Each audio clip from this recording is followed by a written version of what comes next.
ನಮಸ್ಕಾರ ಸ್ನೇಹಿತರೆ, story world ಅನ್ನೋ ಚಾನಲ್ಗೆ ಸ್ವಾಗತ. ಜರಸಂಧನ ಶ್ರೀಕೃಷ್ಣ ಮೇಲೆ ಸೇಡು ತೀರಿಸಿಕೊಳ್ಳಲು ಬಂದಾಗ ಏನಾಯಿತು ಎಂದು ಕಥೆಯಲ್ಲಿ ತಿಳಿಯೋಣ. ದಾರುಕನು ಸಾರಥಿಯಾಗಿದ್ದ ರಥದಲ್ಲಿ ಒಂದು ಸಣ್ಣ ಸೈನ್ಯದೊಡನೆ ಶಂಖಗಳ ನಾದದ ಮಧ್ಯೆ ಕೃಷ್ಣನು ಮಥುರಾ ನಗರದಿಂದ ಹೊರಕ್ಕೆ ಬಂದನು. ಕುತೂಹಲದ ಸಂಗತಿ ಎಂದರೆ ಇನ್ನೊಂದು ಪಕ್ಷಕ್ಕೆ ಇದ್ದಕ್ಕಿದ್ದಂತೆ ಹೆಚ್ಚಿನ ಸೈನ್ಯ ಶಕ್ತಿ ಇದ್ದರೂ ಕೃಷ್ಣನ ಶಂಖದ ಧ್ವನಿಯನ್ನು ಕೇಳುತ್ತಲೇ ಅವರ ಹೃದಯಗಳು ನಡುಗತೊಡಗಿದವು. ಜರಸಂಧನು ಬಲರಾಮ ಕೃಷ್ಣನವರಿಬ್ಬರು ನೋಡಿದಾಗ ಅವನಿಗೆ ಸ್ವಲ್ಪ ಕೊರ್ನೆ ಉಂಟಾಯಿತು. ಏಕೆಂದರೆ ಅವರಿಬ್ಬರು ಬಾಂಧವ್ಯದಲ್ಲಿ ಮೊಮ್ಮಕ್ಕಳು ಆಗಿದ್ದ ಜರಸಂಧನು ಕೃಷ್ಣ ಮತ್ತು ಬಲರಾಮರಗಳಂಥ ಬಾಲಕರ ಜೊತೆ ಯುದ್ಧ ಮಾಡುವುದು ನನಗೆ ದೊಡ್ಡ ಅವಮಾನ ಎಂದು ಹೇಳಿದನು. ಕಂಸನನ್ನು ಕೃಷ್ಣನು ಕೊಂದಿದ್ದರಿಂದ ಜರಸಂಧನು ಅವನನ್ನು ತನ್ನ ಸ್ವಂತ ಬಂಧುಗಳ ಸಂಹಾರ ಎಂದು ಬೋಧಿಸಿದ್ದನು. ಕಂಸನು ಎಷ್ಟು ಮಂದಿ ತನ್ನ ಸೋದರಳೆಯರನ್ನು ಕೊಂದಿದ್ದನು, ಆದರೆ ಜರಸಂಧನು ಅದನ್ನು ಗಮನಿಸಲಿಲ್ಲ. ಆದರೆ ಕೃಷ್ಣನು ತನ್ನ ಸೋದರ ಮಾವ ಕಂಸನು ಕೊಂದನೆಂದು ಜರಸಂಧನು ಅಪೇಕ್ಷಿಸಲು ಪ್ರಯತ್ನಿಸಿದನು. ರಾಕ್ಷಸರ ನಡತೆಯೇ ಹೀಗೆ. ರಾಕ್ಷಸರು ತಮ್ಮ ತಪ್ಪುಗಳು ಅರಿತುಕೊಳ್ಳಲು ಪ್ರಯತ್ನಿಸುವುದಿಲ್ಲ, ಆದರೆ ತಮ್ಮ ಸ್ನೇಹಿತರ ತಪ್ಪುಗಳನ್ನು ಕಂಡುಹಿಡಿಯಲು ಪ್ರಯತ್ನಿಸುತ್ತಾರೆ. ಕೃಷ್ಣನು ಕ್ಷತ್ರಿಯನು ಅಲ್ಲ ಎಂದು ಜರಸಂಧನು ಅಪೇಕ್ಷಿಸಿದನು. ಅವನು ನಂದ ಮಹಾರಾಜನ ಪಾಲನೆಯಲ್ಲಿದ್ದರೂ ಕೃಷ್ಣನು ಕ್ಷತ್ರಿಯನಾಗಿರಲಿಲ್ಲ. ಅವನೊಬ್ಬ ವೈಶ್ಯರಿಗೆ ಸಾಮಾನ್ಯವಾಗಿ ಗುಪ್ತರು ಎಂದು ಹೆಸರು. ಗುಪ್ತರು ಎನ್ನುವ ಪದಕ್ಕೆ ಬಚ್ಚಿಟ್ಟುಕೊಳ್ಳುವುದು ಎಂದು ಅರ್ಥ. ಹೀಗೆ ನಂದ ಮಹಾರಾಜನು ಕೃಷ್ಣನು ಬಚ್ಚಿಟ್ಟಿದ್ದವನು ಎಂದು ಪಾಲನೆ ಮಾಡಿದ್ದನು.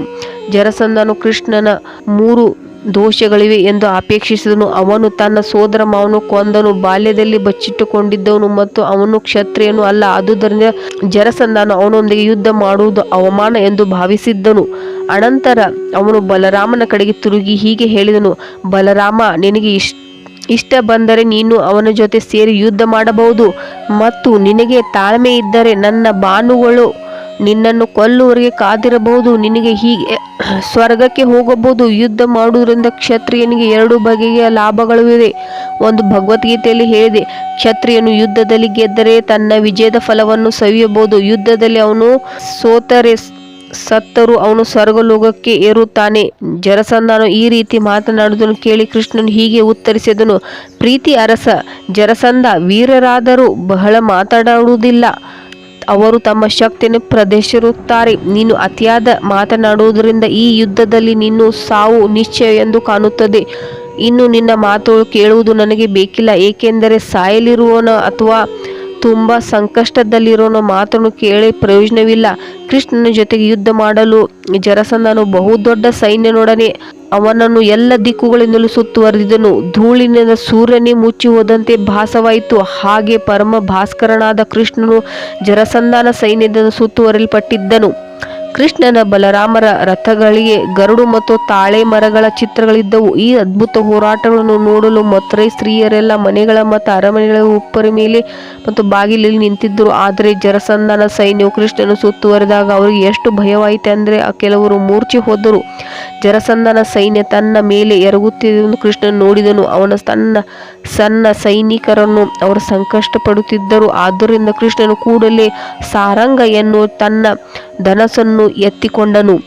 ಅವನು ಬತ್ತಳಿಕೆಯಿಂದ ಬಾಣಗಳನ್ನು ತೆಗೆದು ಹೆದರಿಸೇ ಅವುಗಳನ್ನು ಶತ್ರುವ ಮೇಲೆ ಬಿಟ್ಟನು. ಅವರ ಗುರಿ ಎಷ್ಟು ಖಚಿತವಾಗಿತ್ತೆಂದರೆ ಜರಸಂಧನ ಕುದುರೆಗಳು, ಆನೆಗಳು ಮತ್ತು ಕಾಲುಗಳು ಬೇಗನೆ ಸತ್ತರು. ತಡೆಯಿಲ್ಲದೆ ಪುಂಖಾನುಪುಂಖವಾಗಿ ಬರುತ್ತಿದ್ದ ಕೃಷ್ಣನ ಬಾಣಗಳು ಜರಸಂಧನ ಸೈನ್ಯವನ್ನು ನಾಶಗೊಳಿಸುತ್ತಿದ್ದವು.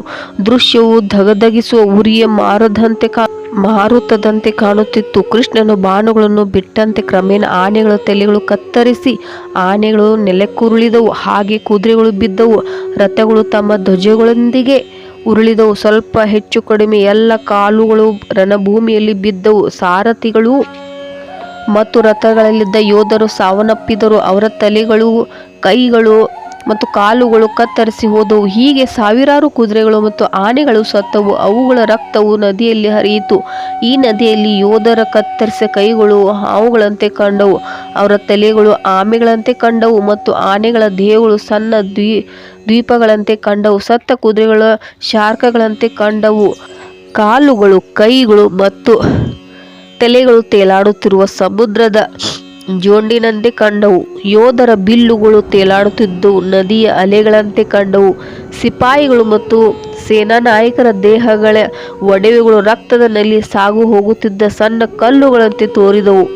ಸಂಘರ್ಷನೆಂದು ಹೆಸರಿರುವ ಬಲರಾಮನು ತನ್ನ ಗದೆಯಿಂದ ಹೇಗೆ ಯುದ್ಧ ಮಾಡಿದನೆಂದರೆ ಕೃಷ್ಣನು ಸೃಷ್ಟಿಸಿದ ರಕ್ತದ ನದಿಗೆ ಪ್ರವಾಹ ಬಂದಿತು. ಆ ಘೋರ ದೃಶ್ಯವನ್ನು ಕಂಡು ಹೇಡಿಗಳಿಗೆ ಭಯವಾಯಿತು. ವೀರರಾದವರು ಅಣ್ಣ ತಮ್ಮಂದಿರು ಪರಾಕ್ರಮರನ್ನು ತಮ್ಮ ತಮ್ಮಲ್ಲಿ ಸಂತೋಷದಿಂದ ಹೊಗಳುತ್ತಿದ್ದರು. ರಾಜ ಜರಸಂಧನೊಂದಿಗೆ ಒಂದು ಸೇನಾ ಸಮುದ್ರವೇ ಇದ್ದರು. ಕೃಷ್ಣ ಬಲರಾಮ ಯುದ್ಧ ಮಾಡಿದ ರೀತಿಯಿಂದ ಇಡೀ ಸನ್ನಿವೇಶ ಒಂದು ಘೋರವಾದ ದೃಶ್ಯವಾಯಿತು. ಇದು ಸಾಮಾನ್ಯವಾದ ಯುದ್ಧವನ್ನು ಬಹುವಾಗಿ ಮೀರಿದುದು. ಸಾಮಾನ್ಯ ಮನುಷ್ಯರು ಇದು ಹೇಗೆ ಸಾಧ್ಯ ಎಂದು ಕಲ್ಪಿಸಿಕೊಳ್ಳಲಾರರು. ಆದರೆ ಈ ಆಗು ಹೋಗುಗಳನ್ನು ದೇವೋತ್ತಮ ಪರಮ ಪುರುಷನ ಲೀಲೆಗಳೆಂದು ಒಪ್ಪಿಕೊಂಡು ದೇವೋತ್ತಮ ಪರಮ ಪುರುಷನಿಗೆ ಎಲ್ಲವೂ ಸಾಧ್ಯ ಎಂದು ಒಪ್ಪಿಕೊಂಡಾಗ ಇದರ ಅರ್ಥ ಮಾಡಿಕೊಳ್ಳಬಹುದು. ದೇವೋತ್ತಮ ಪರಮ ಪುರುಷ ತನ್ನ ಸಂಕಲ್ಪ ಮಾತ್ರದಿಂದ ಬ್ರಹ್ಮಾಂಡವನ್ನು ಸೃಷ್ಟಿಸುತ್ತಾನೆ, ಪಾಲಿಸುತ್ತಾನೆ ಮತ್ತು ಲಯನಗೊಳಿಸುತ್ತಾನೆ. ಶತ್ರುಡೊಂದಿಗೆ ಹೋರಾಡುವಾಗ ಕ್ರೂರ ವಿನಾಶದ ಇಂಥ ದೃಶ್ಯವನ್ನು ಸೃಷ್ಟಿಸುವುದು ಅಷ್ಟೇನು ಆಶ್ಚರ್ಯಕರವಲ್ಲ. ಆದರೂ ಕೃಷ್ಣ ಮತ್ತು ಬಲರಾಮ ಜರಸಂಧನೊಡನೆ ಸಾಮಾನ್ಯ ಮನುಷ್ಯರೊಂದಿಗೆ ಯುದ್ಧ ಮಾಡುವುದರಿಂದ ಅಲ್ಲಿ ನಡೆದುದು ಆಶ್ಚರ್ಯಕರ ಕಂಡಿತ್ತು. ಜರಸಂಧನ ಸೈನಿಕರೆಲ್ಲ ಸತ್ತರು. ಜೀವಂತವಾಗಿ ಉಳಿದವನು ಅವನೊಬ್ಬನೇ. ಆಗ ಅವನಿಗೆ ಮನಸ್ಸು ಬಹು ಮಂಕವಾಯಿತು. ವಿಶೇಷ ಬಲದಿಂದ ಒಂದು ಆನೆಯು ಇನ್ನೊಂದು ಆನೆಯನ್ನು ಹಿಡಿಯುವಂತೆ ಬಲರಾಮನು ಅವನನ್ನು ಬಂಧಿಸಿದನು. ಆದರೆ ಬಲರಾಮನು ವರುಣನ ಹಗ್ಗದಿಂದ ಮತ್ತು ಇತರ ಸಾಮಾನ್ಯ ಹಗ್ಗಗಳಿಂದ ಅವನನ್ನು ಬಿಗಿಯುತ್ತಿದ್ದಂತೆ ಭವಿಷ್ಯಕ್ಕಾಗಿಯೂ ದೊಡ್ಡ ಯೋಜನೆಯನ್ನು ಮನಸ್ಸಿನಲ್ಲಿ ಇಟ್ಟುಕೊಂಡಿದ್ದ. ಕೃಷ್ಣನು ಅವನನ್ನು ಬಂಧಿಸಿದಂತೆ ಹೇಳಿದನು. ಅನಂತರ ಕೃಷ್ಣನು ಜರಸಂಧನನ್ನು ಬಿಡುಗಡೆ ಮಾಡಿ ಮಹಾಪರಾಕ್ರಮಶಾಲಿಯಾದ ಜರಸಂಧನಿಗೆ ತುಂಬ ನಾಚಿಕೆಯಾಯಿತು. ತಾನು ರಾಜನಾಗಿ ಮುಂದುವರೆದ ಅರಸರ ವರ್ಗವನ್ನು ತನ್ನ ಸ್ಥಾನ ಬಿಟ್ಟು ಕಾಡಿಗೆ ಹೋಗಿ ಧ್ಯಾನವನ್ನು ಕಠಿಣ ತಪಸ್ಸನ್ನು ಕೈಗೊಳ್ಳುವುದಾಗಿ ಅವನು ನಿಶ್ಚಯಿಸಿದನು. ಹೀಗೆ ಜರಸಂಧನ ಯುದ್ಧ ಮಾಡಕ್ಕೆ ಬಂದಾಗ ಕೃಷ್ಣ ಮತ್ತು ಬಲರಾಮರು ಯುದ್ಧದಿಂದ ಜರಸಂಧನನ್ನು ಸೋಲಿಸಿದರು. ಈ ಕಥೆ ನಿಮಗೆ ಇಷ್ಟವಾಗಿದ್ದಲ್ಲಿ ಲೈಕ್ ಮಾಡಿ, ಶೇರ್ ಮಾಡಿ ಮತ್ತು ಸಬ್ಸ್ಕ್ರೈಬ್ ಮಾಡಿ. ಹರೇ ಕೃಷ್ಣ, ಹರೇ ರಾಮ.